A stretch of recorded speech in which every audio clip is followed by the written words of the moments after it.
એક માણસ વાળ કપાવવા માટે વાળંદની દુકાને ગયો. વાળ કાપતી વખતે તે માણસ અને વાળંદ એકબીજાના ધંધાની વાત કરવા લાગ્યા. વાળંદે પેલા માણસને પૂછ્યું કે ભાઈ, તમારો ધંધો કેમ ચાલે છે? ત્યારે તે માણસે વાળંદને કહ્યું કે ભગવાનની કૃપા છે માટે હાલ તો એકદમ સરસ ચાલે છે. ત્યારે વાળંદે પેલા માણસને કહ્યું કે માફ કરજો ભાઈ, પણ હું ભગવાનના અસ્તિત્વમાં માનતો જ નથી. ભગવાન જેવું કંઈ હોતું જ નથી. ત્યારે તે માણસે વાળંદને કહ્યું કે ભાઈ, ભગવાન વિશે તમે આવું કેમ કહો છો? ત્યારે વાળંદે કહ્યું કે તમે દુનિયા સામે જુઓ અને વિચારો તો તમને સમજાશે કે ભગવાનનું અસ્તિત્વ જ નથી.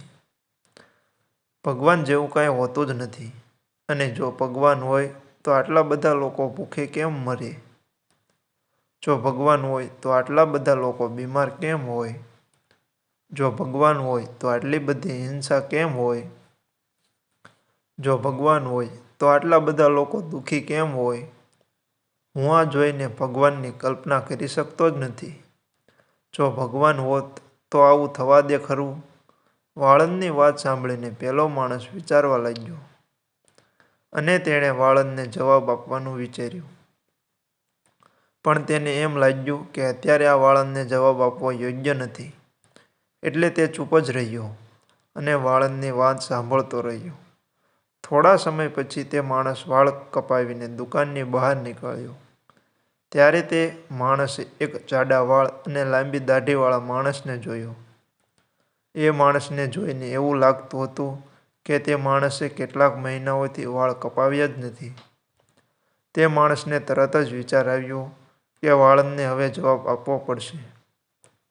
એમ વિચારીને તે પાછો વાળંદની દુકાને ગયો અને વાળંદને કહેવા લાગ્યો કે તમને ખબર છે? વાળંદ કહે શું? ત્યારે પેલો માણસ કહે, વાળંદ હોતા જ નથી. હું વાળંદના અસ્તિત્વમાં માનતો જ નથી. ત્યારે વાળંદે પેલા માણસને કહ્યું કે તમે ગાંડા થઈ ગયા છો કે શું? આ શું નકામી વાત કરો છો? તમે મને જોઈ શકતા નથી. હું વાળંદ જ છું અને હમણાં જ મેં તમારા વાળ કાપ્યા છે અને હું તમારી સામે જ છું અને તમે કહો છો કે વાળંદ હોતા જ નથી. ત્યારે પેલા માણસે એ વાળંદને કહ્યું કે જો વાળંદ હોય તો બહાર જે પેલો જાડા વાળ અને લાંબી દાઢીવાળો માણસ છે તેના વાળ એટલા બધા વધ્યા ન હોત. જુઓ એ માણસના વાળ અને દાઢી કેટલા બધા લાંબા છે. ત્યારે વાળંદે પેલા માણસને કહ્યું કે ભાઈ, વાળંદ હોય છે પણ આવા લોકો અમારી પાસે નથી આવતા. જો તે અમારી પાસે આવે તો અમે તેમના વાળ કાપી નાખીએ.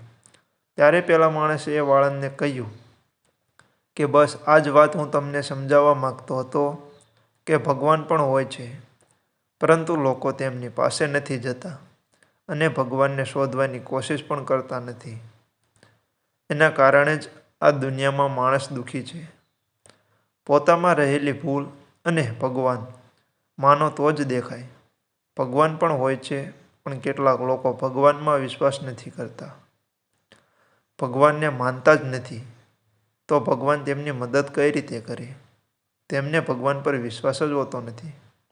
વિશ્વાસ એ સત્ય છે જે માણસ ભગવાનમાં માને તો તે દરેક ક્ષણે ભગવાનને અનુભવે છે.